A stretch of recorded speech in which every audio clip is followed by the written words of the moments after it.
Malayalam big boss season 7 ഇന്നത്തെ live അപ്ഡേറ്റ്സിൽ പോകാം. ഇന്ന് ക്യാപ്റ്റൻസി ടാസ്ക് ആണ് നടന്നത്. ടാസ്കിന്റെ പേര് ക്യാപ്റ്റൻസി ബോൾ.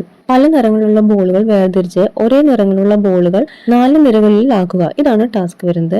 ബിഗ് ബോസ് എല്ലാവരോടും ഗാർഡൻ ഏരിയയിൽ വരാൻ പറഞ്ഞു. അതിൽ 5 നിറങ്ങളുള്ള 3 ബോൾ സ്റ്റാൻഡും പല നിറങ്ങളുള്ള ബോൾ ഉണ്ടാവും. ചുവപ്പ്, നീല, പച്ച, വെള്ള. 5 ബോളുകൾ വീതമാണ് മൊത്തമുള്ളത്.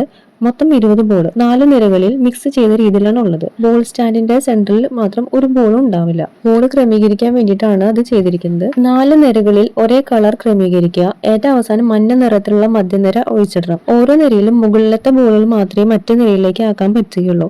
ഒരേ സമയം 3ലധികം ബോൾ മാറ്റാനോ കയ്യിലെടുക്കാൻ പറ്റില്ല. ഇതാണ് ടാസ്കിൽ ആദ്യം കളിച്ചപ്പോൾ അഭിലാഷ് ആണ് ജയിച്ചിട്ടുണ്ടായിരുന്നത്. പക്ഷെ അത് ഫൗൾ ആയി പോയിട്ടുണ്ടായിരുന്നു. രണ്ടാമത് വീണ്ടും റീഅറേഞ്ച് ചെയ്തിട്ടുണ്ടായിരുന്നു. അപ്പൊ അതിലും ജയിച്ചിട്ടുണ്ടായിരുന്നു ജിസയിലായിരുന്നു. പക്ഷെ അത് ഫൗൾ ആയി പോയി. ഇനി മൂന്നാമത് വീണ്ടും റീഅറേഞ്ച് ചെയ്തതിനു ശേഷം വീണ്ടും കളിച്ചപ്പോൾ അതിൽ വീണ്ടും ജയിച്ചിരിക്കുന്നത് അഭിലാഷാണ്. അപ്പൊ അടുത്ത ക്യാപ്റ്റൻസിയിലേക്ക് തെരഞ്ഞെടുത്തിരിക്കുന്നത് അഭിലാഷിനെയാണ്. കോംപ്ലിക്കേറ്റഡ് ആയിരുന്ന ടാസ്ക് ആയിരുന്നു. അതുകൊണ്ട് അവർക്ക് കുറച്ചുകൂടി പഠിക്കാനോ കുറച്ച് ടൈം എടുത്തു ചെയ്യാനോ. ഇത് 2 പ്രാവശ്യം ഫൗളായിട്ട് മൂന്നാമത്തെ കളിച്ചപ്പോഴാണ് അവർ ആ ടാസ്ക് വിജയിച്ചത്. അഭിലാഷ് ക്യാപ്റ്റൻ ആയാലും ഒരുപാട് മാറ്റങ്ങൾ കൊണ്ടുവരുന്നുണ്ട്, കുറെ കാര്യങ്ങളൊക്കെ പൊളിക്കുന്നുണ്ട് എന്നൊക്കെ പറയുന്നുണ്ടായിരുന്നു അനുമോളുടെ അടുത്തൊക്കെ. ഇനിയിപ്പോ അതൊക്കെ കാണാൻ പറ്റുമോ നമുക്ക് വെയിറ്റ് ചെയ്ത് കാണാം. ക്യാപ്റ്റൻസ് എങ്ങനെ ഉണ്ടായിരിക്കുന്നത്. കൂടുതൽ അപ്ഡേറ്റ്സുമായി വീണ്ടും വരാം.